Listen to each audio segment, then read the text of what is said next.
Hello and welcome to the PI Filmmaker podcast, episode 4.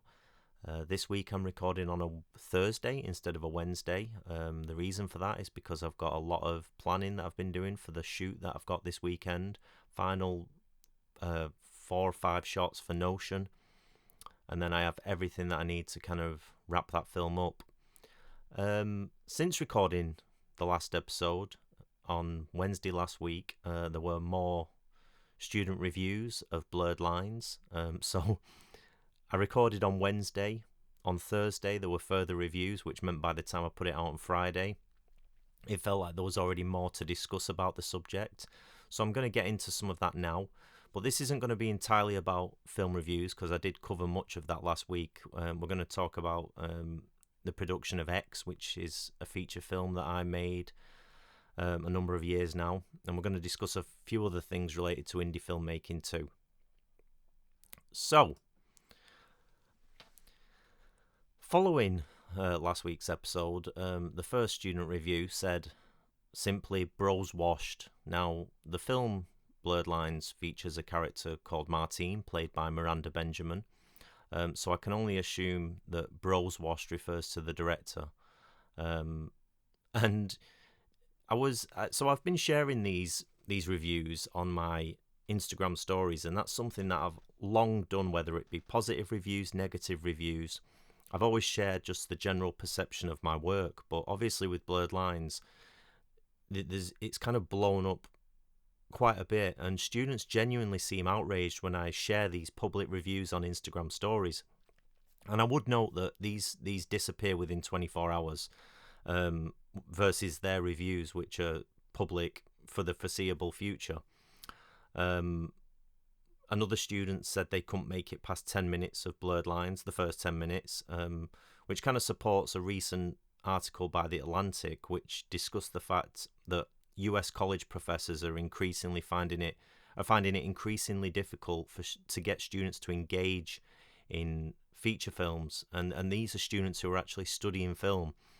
It was a really interesting article. Go check it out.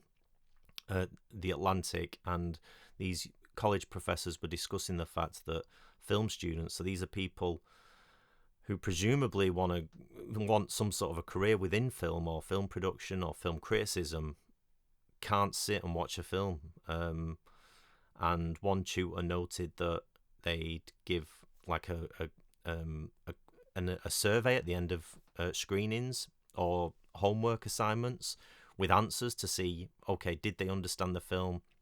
Have they actually watched the film? And many of them were clicking on responses showing that they were just guessing, essentially, because it was things like Jules and Jim, do they go and fight the Nazis? I forget the exact example. And students were actually clicking that. I think if you can't engage with something like the French New Wave, there's like serious questions as to whether this is a career for you. But yeah, so definitely that first 10 minutes suggests that's presuming they actually watched the film and they're not just saying I couldn't make it past 10 minutes just to be funny and edgy. And then another critic wrote a really long post calling it an egotistical shitfest. And in their review, they shared their own short film that they'd made at college. Now, in terms of college in the UK, we're referring to 16 to 18 education. So post-high school, but pre-university. And they shared their film, and I watched it, and it was clear that it was a personal film, which is obviously something that really appeals to me. But what was interesting was this film was about surface level judgments and the harms that can come from making surface level judgments. It was about a few other things as well. I'm not going to discuss the specifics, but one of the things was, listen, like causing physical harm or emotional harm to someone based on their appearance is not okay. And then this person wrote that I have the emotional intelligence of a nit. Now, it just makes me wonder whether that film, if they're really behind some of the themes in that film, because to make that judgment about someone they've never met based on their film and them sharing these one-line film reviews, which are blatantly just meant to damage the perception of the film itself. And I've not specifically used the word review bombing yet. But today I will do, because when I get towards the end of this episode, I'm going to discuss a happier occurrence that happened with a graduate in the past week. So yeah, so this person said I have the emotional intelligence of a nit, and then they said that I'm no Scorsese, which just baffles me on a number of reasons. Firstly, no one comes close to Scorsese. Such a bizarre comparison. It's like saying every singer-songwriter from since the 1970s don't come close to the Beatles. It's like, yeah, of course they don't. Like, these are like generational talents that come across that happen once in a lifetime. So just bizarre to be comparing anyone to Scorsese. And this is something I've noticed, like treating cinema like a competition. I'm just going to go off tangent a little bit, because I went to watch Frankenstein back when was it released? Before it came on Netflix, it had a limited cinema release, and I went to the cinema. And when I came out, I was stood waiting in the lobby. I think my partner had nipped to the toilet, and I overheard a conversation between three young people, and rather than discussing it, they were saying, "Yeah, I'd give that 3 stars. Yeah, I think 3 stars. I didn't really da da da da da da da." I thought, that is such a strange way to engage with art, that you're giving it scores. Like, this isn't like a jumping contest. Like, sometimes art takes maybe a week, maybe a day, a few days, a month to really sort of marinate within your soul and inside your heart and your mind, and then you might come back to it and go, actually, there was something really interesting going on. And I do think that's connected to Letterboxd, that rather than people trying to understand the themes or elements that didn't really work, they're just giving it clear numbers. Like, oh, this is a 1-star film, this is a 2-star film, this is a 3-star film. And so, like, tied to that, this idea that you're no Martin Scorsese. If I know that, like, if I was trying to compete with Martin Scorsese, I'd have given up a long time ago. And my advice to any film student who thinks they're going to surpass Martin Scorsese is to probably give up now, because that tells me that you're treating cinema as a competition rather than a personal exploration of themes that you're interested in telling, or stories that you're interested in telling. So never approach art as a competition. And I think, like, all the award shows further this idea that art has to be approached in that way. But then beyond that, to compare a micro-budget indie filmmaker to Martin Scorsese, someone who has millions and millions of dollars at their disposal, it's kind of not, that's not where micro-budget filmmakers, we're definitely not working in the same sort of sandbox. We're just not. Like, Blurred Lines cost, I suspect that the catering budget on a Martin Scorsese film is more than what Blurred Lines cost. And I know for a fact, I believe Martin Scorsese's Mean Streets, one of his very early personal films, I believe the budget was $500,000. And then on the back end of that, there'll be all the marketing budget and so forth. So, like, I've never made a film with that kind of budget. Like, the highest mine go at the minute are, like, we're talking 20 grand. So even on that level, the comparison just doesn't work. It's just kind of lazy analysis, quite frankly. And what I've noticed with these reviews is, to me, it highlights a real lack of media literacy and understanding of what film analysis should be doing. But I mean, I discussed some of this last week. But what's been interesting about this whole kind of reviewing thing that's gone on with Blurred Lines is that non-students have noted how strange it is. Like, I've had DMs from people, and they've said, it's so strange that you're having to explain that Bros Washed and Pooh isn't criticism. It just isn't. And on the back of that, students have then claimed that I can't accept criticism, and they've even called my responses unprofessional. Like, the kind of hypocrisy and is kind of staggering, quite frankly. It's like, what's more unprofessional, writing Bros Washed on a local indie filmmaker's on the letterbox page for a local indie filmmaker's feature film, or me sharing that review. Like they're just not the same. And it's been really quite interesting to see that many students can't differentiate between those two things, and they can't see that one is far more unprofessional and also invited this response in the first place. So as I noted last week, I can totally accept criticism. That is not an issue at all. But what's interesting is, and I'm going to use that word a lot today, interesting, because the past week it really has been interesting. One student asked me to delete my Instagram stories. Someone who's working with the producer who wrote was it Bros Cooked or Bros Washed? Bros Washed. The person who wrote Bros Washed is working with another filmmaker, and the other filmmaker said I should delete my Instagram stories. Like, it's kind of wild to me that rather than telling their collaborator, listen, why are you writing that about a local indie filmmaker? Like, maybe don't do that, because you're burning bridges. And one filmmaker did reach out to me and said it's wild that these students are prepared to burn bridges with filmmakers and actors that they've never met, because other actors that I have worked with are kind of astounded by what's happened since last May with Blurred Lines. And I actually had a DM from an academic, and they said, what I find concerning is the lack of acknowledgement that a team member has trolled another filmmaker. There's been no acceptance that this has been addressed, and how warped it reads for a perpetrator to play the victim. And I think that's kind of where I stand with all this, is that it seems like there's an expectation that people can write what they want, and then I am not allowed to respond to that because they're students. That's not how the real world works. If someone says something, you're quite entitled. You're opening a dialogue with that person, and you should be allowing them to respond.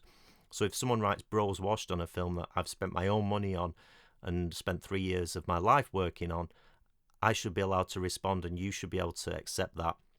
And especially if you're a filmmaker,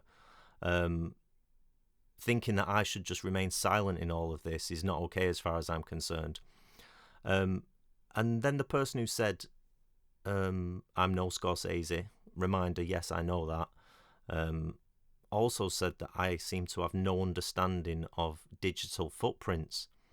Now, what's wild about this is these students clearly aren't considering their digital footprints. Someone who's a producer, a freelance film producer, currently planning a feature film, much bigger than the scale I'm working at, saw these reviews and they were kind of dumbfounded, and they said that they would add these students. This isn't a threat. They said they'd be adding these students to their kind of blacklist. So it's really interesting that these students view me as being in the wrong when like what they're doing really is like damaging potential employment and collaborations moving forward. But that's not to say they were all bad. Another student critic wrote quite a long review, and they defended the film. They described it as feeling like it didn't fit inside genre boxes or easy labels. They said if they were to label Blurred Lines, they could only say this is a personal film, because it defied all sorts of traditional expectations of what fiction film should be. And they said that it felt very spontaneous, and they were clear to point out that doesn't mean that it wasn't thought out, because clearly it was, but the nature of the story that was presented felt very spontaneous. And I love that, because like when we think of spontaneity in terms of fiction, we're thinking about no rigid structures, like 3-act structures, or those traditional emotional cues that many films give us. You know the scene where a character opens up and then the piano music starts playing in the background, and we go, oh yes, this is where they're going to reconcile, and finally they're going to come together as parent-child or lovers, whatever it might be. Blurred Lines doesn't have those familiar beats. So I kind of loved that review. And what was also interesting is that this student is very much interested in becoming a indie filmmaker after graduation, and they said that one of the things the film did was it actually scared them because it and I presume they mean because it shows the real risks of indie filmmaking. Obviously, there's the financial risks, there's the emotional risks. They exist. You're always kind of doing something that you know could really like damage you financially, and then also you're dealing with things like what's happened with Blurred Lines, where people have gone out of their way to leave these negative reviews and comments and thoughts about me as a person, even though they don't know me in my real life. Like, they don't know me as a person. They're only basing this off my Instagram stories primarily. And in terms of risks as an indie filmmaker, I just want to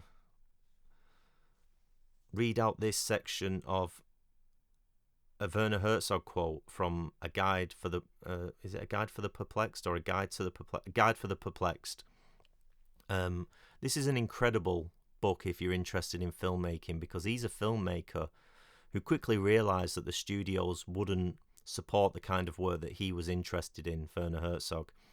So he pulled up his sleeves and he made it work regardless. He found financing for his films, he found distribution for his films, and here he is now in his 80s and he's still out there doing it. And he says in that book, filmmaking is a more vulnerable journey than other creative ventures. A sculptor has only a lump of rock to chisel away at, but filmmaking involves complex organization, money, people, expensive equipment. There are so many intermediaries between an idea and its realization, so many things that can go wrong. Problems will befall you at every turn. You can build a ship, cast 5,000 extras, then plan a scene with your leading actors, but in the morning one of them might be ill and can't make it to set. You might get the best shot of your life, but if the lab mixes the developing solution incorrectly or your hard drive crashes, the images are lost forever. Your producers might insist there is enough money in the budget for something, but at the last minute an entire sequence has to be dropped. Everything is interwoven and interlinked, and if one element doesn't function properly, the whole venture is prone to damage or collapse. There is always the potential for a million catastrophes, even failure. People who moan about these kinds of things, aren't suited to this line of business. It's the very nature of the medium. Your job is to overcome these problems, to cope with the mischievous realities that do everything they can to prevent you from completing your work, to think around corners and respond to unforeseen circumstances. You have to learn how to turn the forces of catastrophe in your favor. I don't have to carry on reading. I will do, because I think this is quite nice. Filmmakers should be taught how to talk to a crew that's getting out of hand, how to negotiate with the bureaucrats so the right paperwork is signed, how to handle a producing partner who won't pay up or a distributor who won't advertise properly. Flexibility is the lifeblood of a filmmaker, and anyone unable to respond to whatever is being thrown won't get through their first day on the job. The film director has to be the lion tamer of the unexpected. Now, some people might say, well, Blurred Lines is about a filmmaker who won't accept the fact that the actors haven't learned their lines. That's true. But also, Blurred Lines is a film that exists when a project fell apart, rather than me sitting or lying down all summer thinking, well, wasn't to be, maybe next year I'll make a film. I got up and made something else. Like, you have to be willing to kind of respond to anything that's thrown at you, and Blurred Lines is a reflection of that. Herzog says in his masterclass on masterclass.com, a lot of people seem to think filmmaking is cool and chic, and he kind of like sternly says, no, it's not cool. It's a series of banalities. It's a series of disappointments, and that's very much true. And those kind of conflicts, they take their toll. They can be difficult to overcome. and that's fine. But I think, like, if you're teaching filmmaking, you should be able to address the realities with a student. And I think part of that is students, filmmakers realizing that some things are going to be uncomfortable. Um, I know, like, some people would like the world to be kind of like cotton wool, but that's just not how the world works. And some things will be difficult for you as a filmmaker. They will challenge your stamina, they will challenge your mental health. And during this, what's been kind of interesting is an academic reached out to me on Instagram and said, when students are in university, and this is going to be controversial, they cry about mental health, but they have no worries about ganging up on someone and destroying someone else's mental health. Now, that might seem quite controversial, but a few weeks ago I discussed a student film where the producer went absolutely crazy down a Teams meeting. Go back to episode 2 if you want some more context. This person started screaming that I had no right to offer this advice to them regarding budgets, regarding actors, regarding potential bullying. They went on to say that I should be fired. Like, this person had met me maybe 3-4 times and they were asking my manager to fire me, which was kind of wild. And as I said during that episode, it really shook me up, and it had a profound effect on my mental health in that job over the following years, where I was struggling to get my words out. Some people might say you're still struggling, but as I said last week, the reason why I'm sometimes treading carefully with some of these topics is because I have lodged a tribunal claim, and the kind of reviews are entwined with that tribunal claim, because these were students that left these reviews last May and continue to do so now. But yeah, that those comments by that producer really damaged my mental health, and I struggled to give feedback, and this all culminated in me having to leave the classroom during a production meeting that me and another tutor, we were supervising this group, and I had to say to my colleague, I said, can you watch I've got to leave. And I walked out, and I couldn't breathe. I thought, this is crazy. I'm trying to give advice, and this is having a profound effect on my anxiety, stress levels. And then eventually in January of 2024, I was signed off sick with anxiety and depression related to work. And it was difficult. It was really difficult. I was put on medication. And I'm put on medication for doing a job that should be very easy for me. It's advising filmmakers, and let's be right, most student filmmakers are indie filmmakers. They're working in an environment where they don't have perhaps budget or access to locations. They're not like Hollywood studio who can shut down a space or pay their way out of problems. Like, these are very much independent films. So me offering advice to students should be really easy, and I should be able to support students. But I was in a position where I felt so uncomfortable and my mental health was so in the toilet that I couldn't do it, and I was then signed off sick. And so I got my mental health back on track, or so I thought. And when I made a conscious decision that when I returned, I would be authentic and give honest feedback based on what I was seeing in any given group. And my manager was kind of behind that and said, yeah, that sounds really good.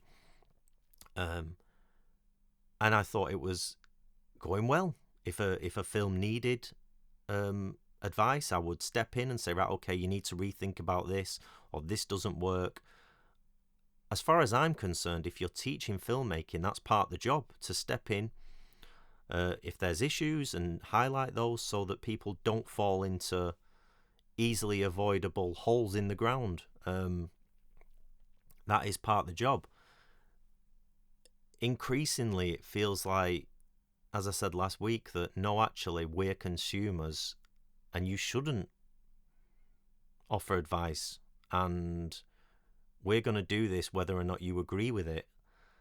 And so one of the critics from Blurred Lines last week, I did some digging and I had a look what they were up to, because I think, like, if you're going to sling mud across the street, you've got to keep your own side of the street clean, as far as I'm concerned. And I saw that this person was raising £5,000 for a short film. Okay, I mean, that's not, I've never spent £5,000 on a short film. I think it's, to me, it seems quite reckless when you're maybe on your third or fourth or fifth film as a filmmaker. You're still learning, but okay. The next thing I noticed is that the film was about austerity and cuts. Okay. And then I see that the money is being used for equipment, travel, and actor expenses. And then I'm thinking, okay, now I'm really curious about what's going on with this production, because here's the thing, student filmmakers now have access to incredible equipment. Genuinely, we're talking equipment that Hollywood studios are using. Students will have access to cameras that are used on films like Dune, Star Wars, the recent Star Wars films. They've got professional lighting setups. They've got Steadicams. They've got ADR studios, grading suites, Foley stages. They've got everything you can possibly imagine. So the way student filmmakers are setting up now is way beyond anything that I have access to. So a student group naming equipment as something that they need budget for is bizarre to me, because if you can't make a film work technically with the equipment you have access to, then as far as I'm concerned, then you really need to think about your abilities as a filmmaker. Because part of filmmaking for me is thinking around your limitations. If I can't do something, how do I work around that issue so that I can do it? Sorry if someone's bashing glasses next door. I hope that's not disturbing the sound too much, but I'm in flow now, so I won't be stopping the record button. Yeah, if you're struggling, then to me, like, true creativity is, okay, I've got this problem, how can I work my way around that problem? For instance, if you're doing a car crash and you don't have the budget to show that car crash, okay, how can we maybe do it through shots and cuts, i.e. we see the person landing on the ground, or through sound? Like, one of the great thing, a great quote for me when I was working on this film with this older sound recordist, he said one thing he always likes to talk to students about is how you can paint with sound. So you can't always show something if you don't have the budget, but you can certainly paint it through sound. And I think that's a wonderful phrase. How can I paint it through sound? So yeah, this group are using it for equipment, travel expenses. Like, travel expenses I understand, equipment I do not understand.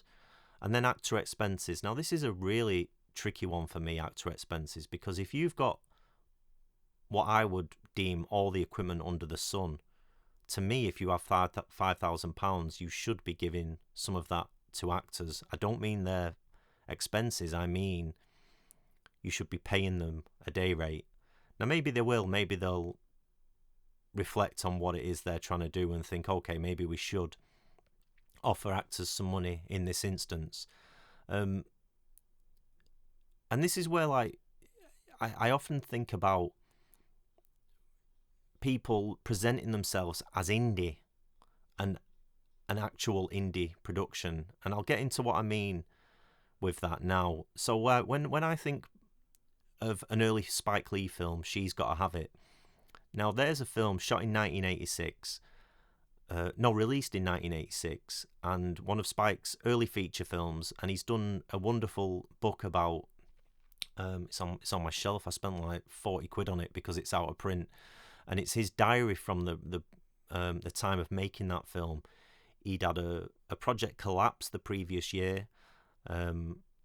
He was working part-time jobs to fund his productions. He managed to pull together some money. Eventually, I believe he spent about $28,000 on that first feature. and he asked the actors to defer payment, because obviously it was a time period where they were shooting on celluloid, so they were shooting on film. So he needed that money for equipment and resources, and so he asked the actors to defer their payments, and if the film came into profit, they would make money. Now, fortunately for Spike Lee and those actors, She's Gotta Have It is a film that did turn a profit, and obviously it launched his career. But he was so broke during that film that between scenes and after shooting days, he was collecting the um, drinks cans so he could trade them in for like recycling funds. So like making, I don't know how much money you make on that stuff, but say you trade in a can of Coke and get a penny for each one. That's how kind of in the hole he was on that production. And he talks about this on his masterclass, that it took a great deal of um, understanding from those actors to say, okay, we kind of believe in what you're doing here. We will defer our pay and we will give you our time, because filmmaking is about time and money. And when you're an indie filmmaker, you don't really have either. You have limited time and you often have a limited amount of money. Um, and so when I came to make my first feature film, X, I had these stories of these films in the back of my mind, but X actually, which I released in January 2021, it started as a kind of 45 to 60 minute extended short film, so not quite a feature, but something longer than a traditional short film. And by December of 2017, so almost 10 years ago now, we'd shot pretty much all of that. And this involved actors kind of working on deferred fees.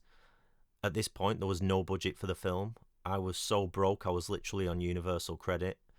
Um, but I'd got to the point where I was like, I need something bigger to maybe get myself in at a university teaching filmmaking, or that the film might potentially find a larger audience and then lead to other filmmaking projects down the road.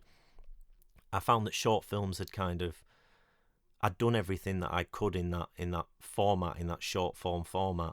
So over the Christmas period of 2017, the lead actors played by is an actor called Terry Corbett, and he's kindly agreed to come on to some future episodes to discuss our collaboration over the past 20 years. I met him at university and we've collaborated ever since. He was the lead actor and he kind of said, listen, why are we not just going the whole hog at this point and making a feature film? And I thought, you know what, that's a damn good question, because we're so far into this now, we might as well go the extra mile. So over Christmas 2017, I wrote sort of the second half of X. So the first half was shot as one film. The second half was shot in a totally different time period. So we shot the first half of X September to kind of December. It went over a little bit into February, March. But then the second half we shot in the summer of 2018. So this was extremely staggered in terms of a shoot. And it involved us working around the actor availability. Primarily it was me and Terry. But then we had an actress called Jen Hayden. And Jen did kind of, for the core part of the film, did 5 days.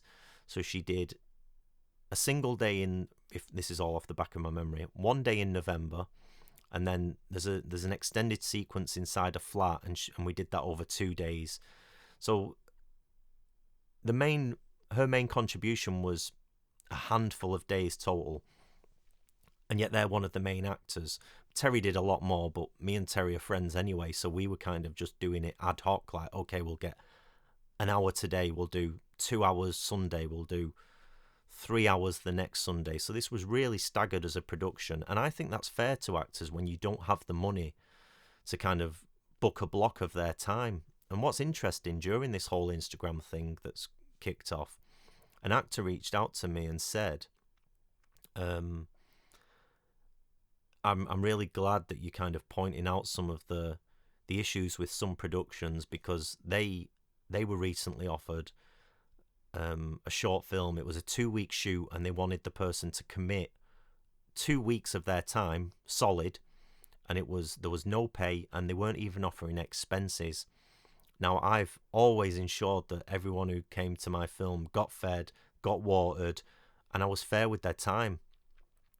So I won't run 12-hour shoot days. I just don't, unless there's been times maybe me and Terry back in the day have done 12 hours, but I can't recall off the top of my head any shoot days that went like that. And then also there was an actor. I should have said actor for Jen. Actually, I'm not wild about actor actress. Everyone's an actor. I'm not going back editing that. It is what it is. But Jen's an actor, and then we also had another actor called Andrea, and Andrea committed to the second half of the film. Again, this was on deferred payment, so I had everyone sign actor agreements, and it noted that if the film came into profit, they would make money. As is the case now with independent filmmaking, and we might get into this in a future episode, I don't think there is any real money in micro-budget filmmaking, and that's something I'm going to have to maybe address in my own mind at some point, because it is becoming increasingly difficult to find an audience. But yeah, so Andrea then did one weekend in Manchester, and then we did 2 weekends in London. Now, what happened during the filming of the first half is that for the most part of X, it was just me. On a couple of days that we shot in the house with Terry and Jen, we had an assistant who was basically a runner, an assistant. They did record some sound, but the equipment that I had at the time was not capable of doing what I needed it to do.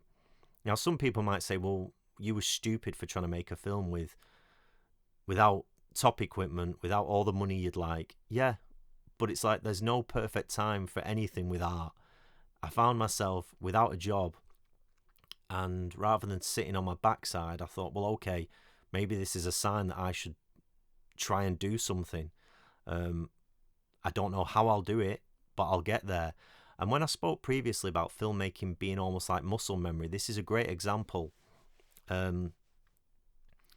because the issues and the challenges that I faced on X, I couldn't have done if I hadn't have made so many short films. It's like you practicing so that when you hit a brick wall, you can smash through it. Robert Rodriguez, who made a film called El Mariachi, and you probably know some of his other films. He made the Spy Kids films. He did The Faculty. He's done a bunch of stuff, but he launched his film career with this indie film called El Mariachi, which he shot for $7,000. And he wrote a book detailing how he did that.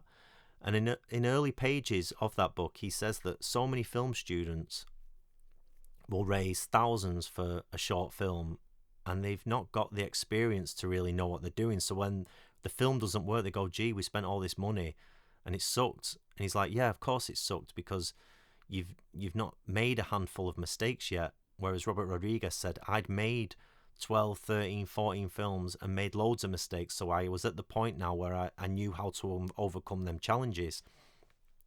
And X was like that. It was a case of, especially because the second half we do scenes in London, like city centre of London, middle of summertime. It was tough. I'm talking, we didn't have permission to be in those places, but we just did it. We were on the South Bank shooting dialogue sequences. We were in Covent Garden shooting dialogue sequences. We went into a museum and shot dialogue sequences, and I didn't have the permission to do any of it. It was a case of the actors knowing the lines and going in those spaces and just starting to deliver once they saw my thumb up across the room. So sometimes, like in the second half of the film, I couldn't even really direct them. It was just me relying on them being so familiar with the script that we'd capture it. So anyway, as noted, I'd shot kind of 50% of the film back by December 2017, but it was so apparent that the sound was just not going to hold up. And I really did need something like 5, 10, maybe 15 grand to put this right, through a professional ADR studio. I needed that, because there was no way this film could be released with either the camera sound or the sound recording device that I had at the time. I just couldn't. And in London, that was a whole other kettle of fish, because even though I had some lapel mics plugged into mobile phones, they weren't great lapel mics, and also the sound of London is just booming, especially in summertime. Like, and I knew that I would have to replace much of that sound. So the actors signed on to this, knowing that okay, there's going to be a commitment with some ADR recordings, and I explored the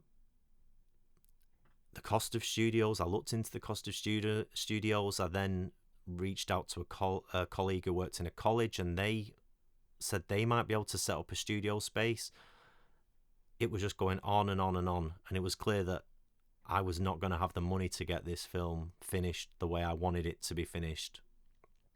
I was worried. I was thinking that, okay, I've got all this footage and this film isn't going to be completed ever. It's just going to sit on the shelf. Eventually, my partner, Miranda, started researching how to build a recording booth and a sort of DIY home studio. And she spent weeks researching this and figuring out, okay, what we'd need. Eventually, she made one out of mattresses, but it wasn't just a case of mattresses. It was cloths to absorb the echoes. I mean, Miranda knows all about, could explain in greater detail how she actually did it. But we needed, obviously, a screen on the wall, attached to the wall, that we could hook up to the computer so that we could play the video for actors who would then be re-recording their lines, because obviously they needed to see what they'd be doing.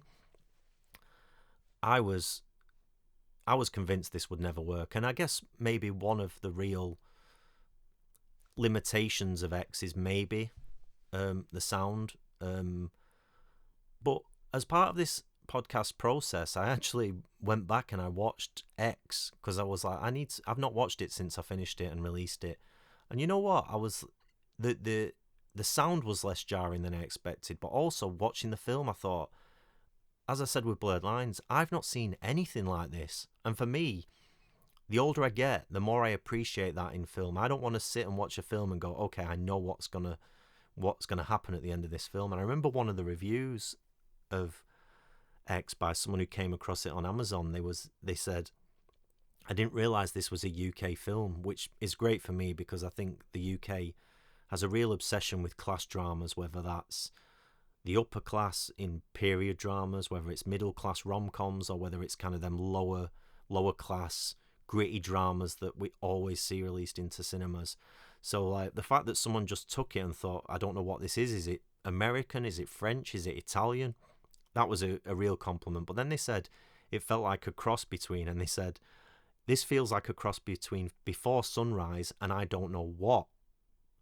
And I thought, I'll take that. Now we're cooking. Like, if part of it feels like a Before Sunrise film, but the other half, they didn't know how to describe it.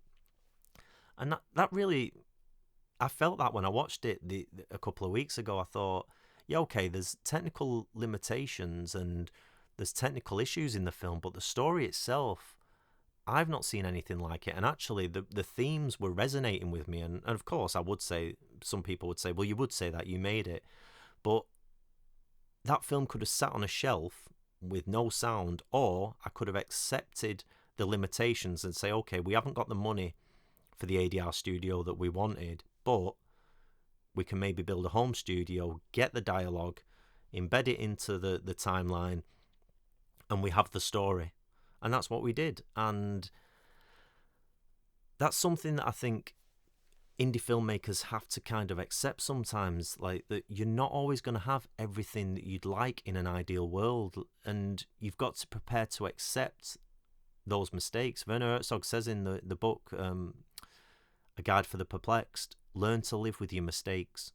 And that's something that I always think about, because even with X, I could go back now and I could say, right, I'm gonna work on the sound, I'm gonna improve it, I'm gonna re-release it, but all that time spent doing that is another feature. And the same goes for money. It's like you can be raising. At some point you've got to say, okay, this is the budget I have, what can I do with that? And then I'll raise more money for another budget and make another film. So X, like I'm eternally grateful to the actors because they took a real chance. And in the end, unfortunately, like the film was released on Amazon, and we're talking now Amazon pay pennies for a film. So it unfortunately hasn't made money in the way that I initially hoped. But I always think there's other things you can do for actors. So, for instance, with Jen, Jen needed her showreel editing together, her clips, and I did it. I cut it together for her. She reached out and she said, I'll pay you, whatever. And I said, no. I consider this helpful the way you helped me. And it's always about paying it forward. So if actors who did me a service on X, how can I then pay it forward to other actors to ensure that next time they do make money and they're not having to defer their payment? So yeah, I do think there is a genuine question of indie, legitimate indie, and pretend indie, because I think I keep seeing some people presenting themselves as indie filmmakers when in reality they're not indie and this isn't me gatekeeping the term indie before I get accused of gatekeeping, but some people present themselves as being real micro-budget filmmakers, like we're struggling to pull this together, and that's not always the case. So, for instance, the students that are trying to raise $5,000 and then listing things like actor equipment, I don't see that as being in the same realm as the way I genuinely needed equipment to finish X. If you've got all the equipment under the sun and you've got a crew of 7 to 15 people working on a project, like there's really kind of not an excuse. There's no excuse to not pay your actors if you're raising £5,000. Especially for a short film, because the other thing with X was the actors were really behind this idea of, okay, they're going to be in a feature film, and that appealed to them. Like, I remember Jen speaking about it, that it was great that finally they'd have a feature credit, and I know now all these things are kind of collapsing anyway, shorts, features, TikTok videos, people are all treating it as the same thing, but for some people, being in a feature is still something that they can kind of take real pride in. And it's definitely something that I take pride in, having released 2 feature films and currently finishing off my 3rd feature film. It's a hell of an achievement, and that's not me blowing my own trumpet. It's so hard making films, it really is. And when you've got all the money, especially if you've got all the money under the sun, you can solve your problems through cash. I worked with an indie filmmaker. I say indie. Put some quotation marks around that,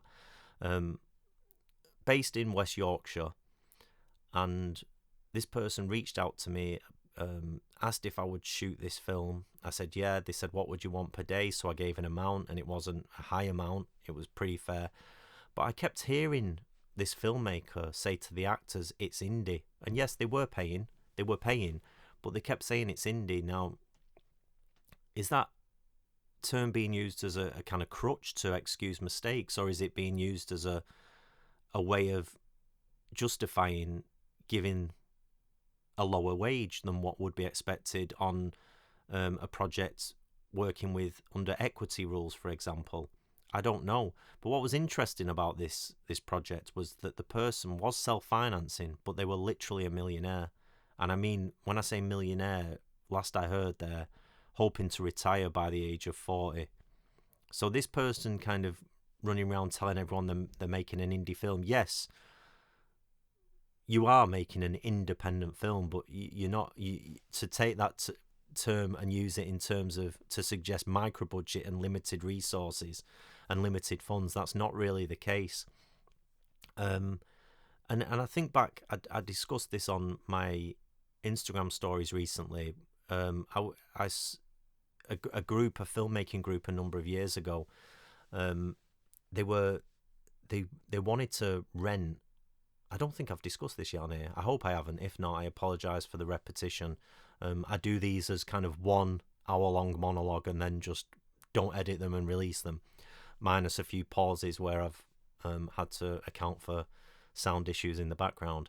But this group, they wanted to spend like £1,000 renting this drone. I think it was more. So they wanted this drone shot where they would then, when the drone came down, they'd grab it and attach it to something else, and then this really elaborate thing. And when you ask some of these students, well, okay, what does that say narratively about the situation or thematically about the situation these characters are in? They can't really answer it. All they can say is it's words like, oh, it's cool, or oh, it's like, and it's like, okay, if I think of like a long take, like the Goodfellas famous Copacabana shot, that's doing things in that Scorsese film. Oh, and I forgot to mention, in terms of understanding Scorsese, I've released previously 2 video essays on Martin Scorsese that are on YouTube. One on the editing techniques found in his films, and one on the filmmaking techniques in his film The Irishman. Please go and check them out. I'm a huge fan of Scorsese, and as noted earlier, I know I'm not in his realm, and neither are 99.9% of the filmmakers currently working and releasing films. So yeah, so when I think of something like Goodfellas, that shot is doing something very specific. It is seducing Karen Hill, pardon me, Lorraine Bracco's character. She's gone on this date with Henry Hill, and she's going in through the back door. She doesn't have to wait in line like all the characters outside. So we're seeing that Henry's world is different to that of the ordinary working man, ordinary working person. So we're seeing that Henry operates in a different way than other people. We're seeing that when they arrive in the actual club, a table's immediately put down for her right at the front near the stage. Someone sends over a bottle of champagne. She's seeing all of this, and we're experiencing it like a whirlwind, all in real time. And it's one thing, another thing's happening over here, and we're like being introduced to this world as she's being introduced to this world. So that one shot is doing something. Now when I see people doing, oh, I want to do a one shot, and it's like, I think of something like 1917, and to me that was like watching a video game.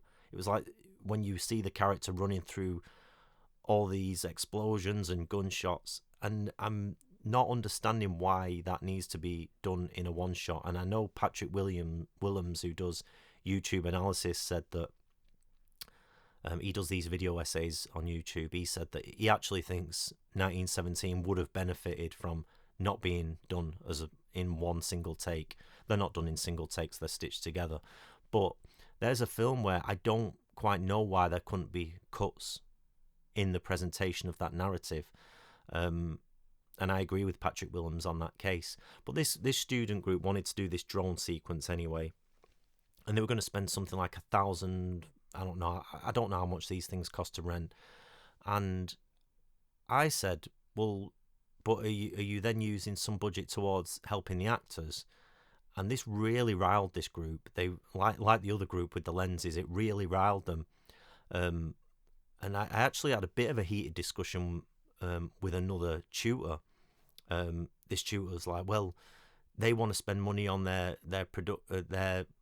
film, and they want it to be on screen. It's like, well, yeah, but the actors are part of that. And like for me, like I would rather the camera be locked off entirely and see performances that I believe in, rather than shoddy acting and the camera's zooming around the sky like it's on drugs. I just would, and that's just personal preference. But I remember this tutor that I got into this discussion with said, well, sometimes films at the AFI, actors have paid to be in them productions, and it's like, well, here's the difference. The American Film Institute is highly selective in terms of who gets onto that master's program.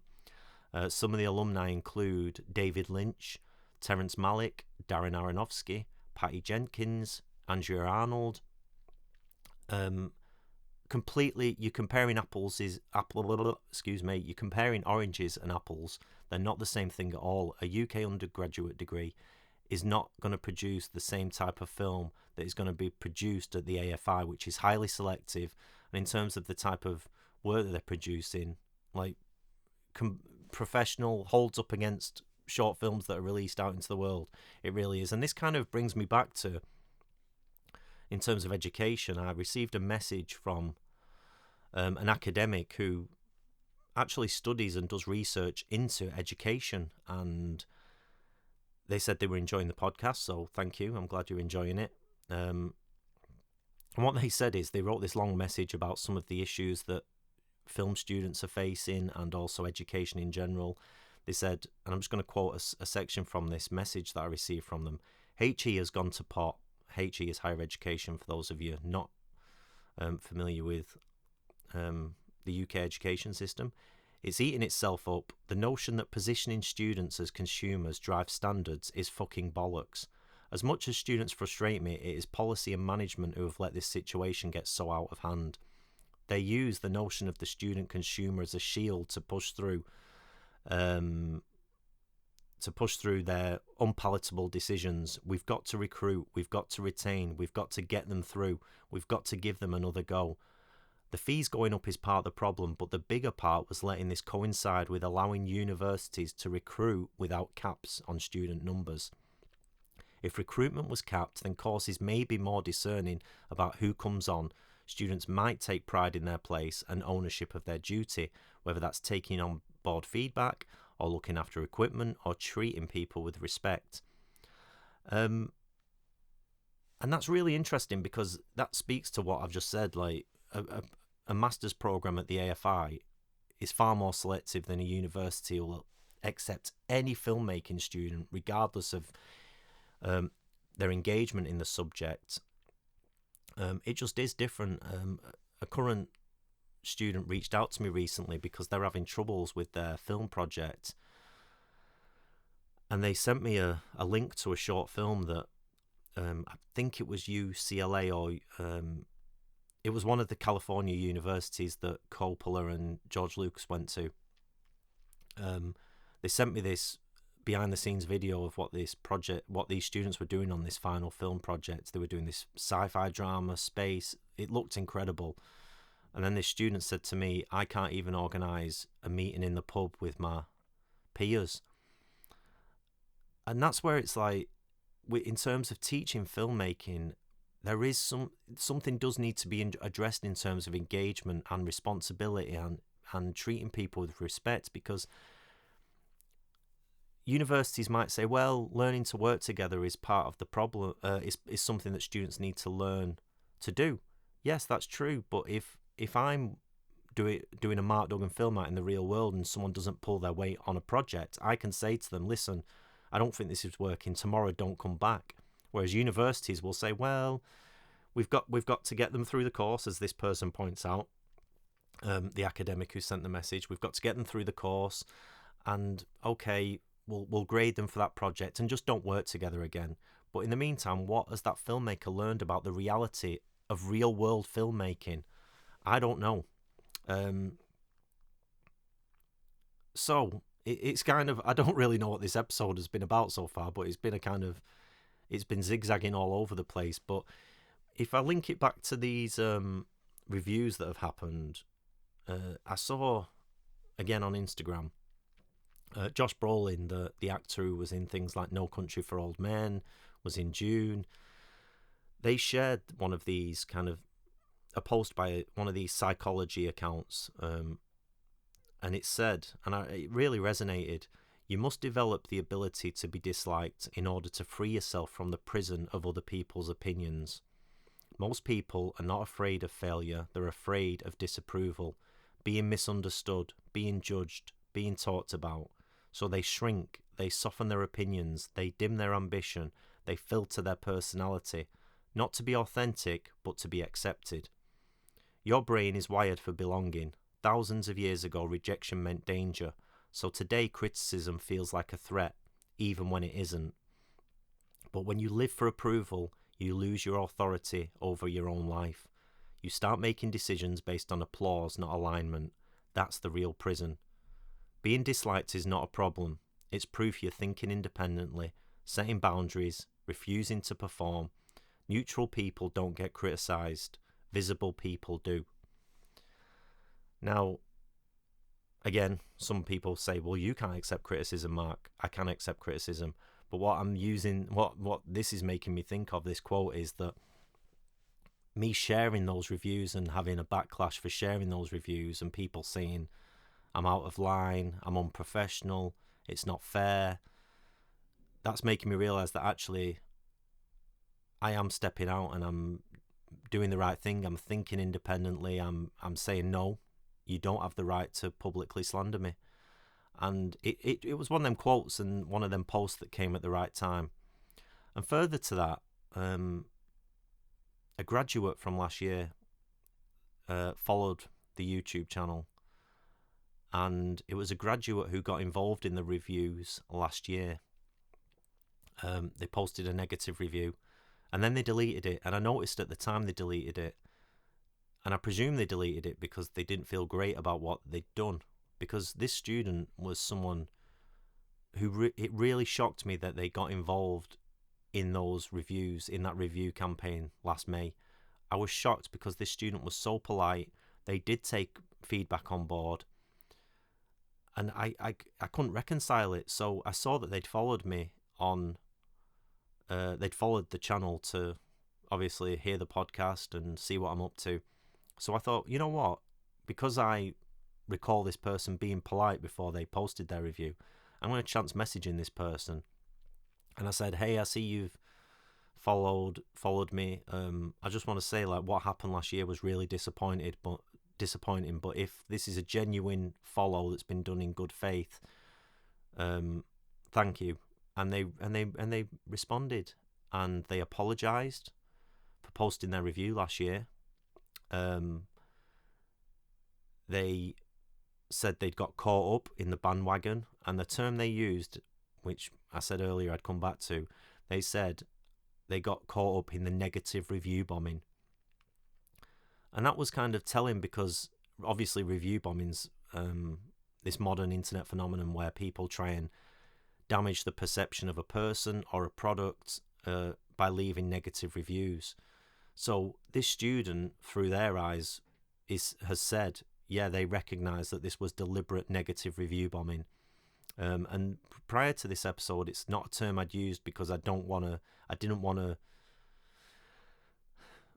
make an accusation that I couldn't support. But it's clear now from this student's perspective that they did think they were review bombing the project, and they were trying to obviously negatively damage the perception of that film. And the fact that they reached out to apologise and say that they now feel embarrassed about getting involved, it meant a great deal, because obviously it shows that this person has gone away, they've reflected, they're now out in the real world, and they're thinking, okay, was that the right thing to do, to publicly review this person's work based on academic feedback? And it kind of it made me think as well, is, yeah, the thing is, people are going to make mistakes. People are going to jump on the bandwagon. When you're young, you kind of group together,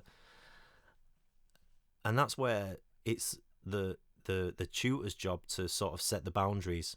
And maybe now we're at the point where boundaries are being ignored, so that the consumer is happy and they feel like they're being entertained by their education and they're satisfied with the feedback they're getting. Not negative feedback, just kind of, yeah, good job, keep going, that kind of feedback. And so it was nice that student reached out, and I'm pleased that we've been able to reconnect and obviously build bridges. So that was great. But it does make me think about boundaries and our universities creating boundaries for these filmmakers, because once they're out in the real world, there are going to be boundaries, there are going to be expectations, there is going to be an understanding that you don't go around publicly slandering a local filmmaker, a filmmaker who operates in the same region as yourself. But anyway, so this student kind of reached out. They said they were embarrassed. It was nice. And it meant a great deal, so thank you to that person. So we've now run over an hour. I'm going to quickly update on Notion. So besides all the stuff with Instagram and reviews and Letterboxd, I was working on, so I said previously that there's 2 sequences that we shot last summer in studio spaces and other spaces, and they're 2 short films that operate outside of the core narrative. And I've got this kind of short montage sequence elsewhere in the film, and the piece of music that I wanted to use was by a band who I made music videos for many years ago. And I reached out to the band and said, am I okay to use this? They said yeah, which was great. But then I had a kind of moment of inspiration where I recalled another track that they had and thought that would work brilliantly. Now, initially, I was going to have, I talked about this previously, a piece composed for this sequence. And I'm not, as I said, I'm not someone who necessarily always uses film scores in the way they're traditionally used. But I was going to have a score composed for this section of the film. But then last weekend, I recalled this piece of music that this band had. And I took that music and I started not reworking the edit for this short film sequence.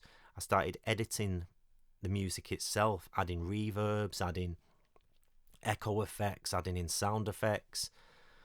I finished it and it was a genuine kind of moment of creative flow that when you're working to support yourself as a filmmaker, you very rarely get into that flow state because you kind of so distracted with other things, whether it be the day job, whether it be whatever it is that you've got responsibilities for, dealing, like looking after children, like your partner, whatever it might be. So it's rare that you get into that creative flow state, and working with that music and adding these sound effects, I got into a real creative flow over 2-3 days where time was just disappearing. I was sat at the computer and I'd missed lunch, or I'd not had a coffee or a drink for a few hours, and I've now finished that sequence and I sent it to the band member. Member loved it, and I'm really pleased with it. And it was just so nice to have a period of time where I got into true creative flow, and that's kind of like post-production is an area that I just love because it's pure creativity. You've come over the hurdles of trying to get the thing planned, trying to get it made, and it's just you and this material, and you're molding it into something that's hopefully going to resonate with an audience. And then besides that, obviously I've been prepping for this weekend shoot, charging batteries, getting the equipment all laid out, and we're doing that this Sunday in a shoot in a studio in Manchester, and we've got like 5 shots to pick up, and then Notion will be all in the can. No actors, these are just cutaways. And then beyond that, this week as I said previously, I've been working on the colour grading for the film, matching shots across the cut, because I've got this one sequence where in Notion where we shot in 30-minute takes, and we were following actors through spaces and we were doing it each time for 30 minutes. Now obviously, like when you're dealing with things like natural light coming into spaces, across those takes there's discrepancies and changes in the light, and matching some of them shots has been proving difficult, but I'll get there. So that's kind of like, I've had a few things going on in terms of getting Notion where it needs to be. This sound and music, prepping for this weekend, and also colour grading some of the shots. Films I've watched. The other night I went to the cinema to see If I Had Legs I'd Kick You, and Rose Byrne's performance is incredible. I'm surprised more people aren't talking about Rose Byrne for an Oscar. Genuinely an incredible film about a mother who's struggling to hold it all together. Her child's sick, her husband's away for work, and she's just trying to hold it together whilst also working a job as a therapist. Really strong piece of work. I wasn't wild about the ending. I thought it tried to wrap it up in a way that I wasn't wild about, given the way the rest of the film was presented. But I'm still thinking over my thoughts on the ending, and maybe I'll come round on it. But my immediate response was, I'm not 100% sure on that. And I also finally saw Possession, which is a film from 1981. I bought the Second Sight Films 4K release of Possession, which I've heard a lot about because it contains this central performance by Isabel Adjani, who'd worked with Werner Herzog on his version of Nosferatu from 1979. And indeed, it was an incredible performance, but it kind of goes to unexpected places. And even though some of the performances don't chime with my preferences for performance, the film itself went to places that I didn't expect, and that really, as I keep saying, that really does mean something to me, where I'm left with something that I have to think about, I have to work through in terms of my feelings and thoughts about that film. So yeah, I'd thoroughly recommend both of those films. If I Had Legs, I'd Kick You, and Possession from 1981. And I watched a few other things, but I can't recall what they were, so obviously they didn't leave much of a mark. And then, as it's World Book Day, I'll quickly mention some books that I'm reading. I'm currently working my way through Kubrick and Odyssey. I think I mentioned that previously. What's what's kind of surprising about that? People talk about Stanley Kubrick's early films being independent and self-financed and all these things, but it wasn't quite in the way that I'd heard the stories being told. He had family who put money in, like so very wealthy family members put money in, and then eventually he met a producing partner, and they put their money into projects. So like this kind of myth of Stanley Kubrick being someone who self-financed his early work, yes, he did, but he was also in quite a privileged background, and he had a lot of privilege in terms of being able to be handed money to go and make these films. So that's been an interesting thing that I've discovered recently. Or maybe I already knew it and I'd just forgotten. I don't know. And then I'm also currently reading a book that I came across because the author was on LinkedIn and shared a post about this book that they'd written. And it's called, some people might say, I don't know why you're bothering, but I recently picked this up and I've read the first sort of few handful of pages. It's called Film Marketing and Distribution, an Independent Filmmaker's Guide. And it just appealed to me because the way the post was put out on LinkedIn by the author, it wasn't talking about independent filmmaking in that Netflix type way where we're categorizing films with $10 million budgets as indie. So the synopsis or the write-up for this book: breaking into the world of independent filmmaking is one thing, getting your film seen is another. In this essential guide, you'll discover how to navigate the often overlooked yet critical aspects of marketing and distribution, ensuring your project reaches the audience it deserves. From crafting an effective publicity campaign on a tight budget to understanding the evolving digital landscape of VOD platforms. That's video on demand, for those wondering. This book is packed with real-world insights and practical advice. Learn the importance of securing optimal cinema support, leveraging festival circuits strategically, and mastering the art of audience engagement in a competitive market. This guide is both a map and a survival kit for filmmakers at every stage of their journey. If you've poured your heart into making your film, this is the book that will help you get it seen. And yeah, it just kind of, the write-up appealed to me, so I purchased that, and so far it seems pretty good. And I've long said this is kind of the hurdle now for indie filmmakers. 30 years ago, when you had these filmmakers like Kevin Smith, Tarantino, like early 90s filmmakers, the major hurdle was getting the money to make the film. Then when you'd made the film, there was a chance that it would find an audience, it would be accepted at film festivals, big film festivals as well. Now kind of everyone, well, not everyone, but people are getting films made, but then the hurdle is in the middle of all this content, how do you get it seen?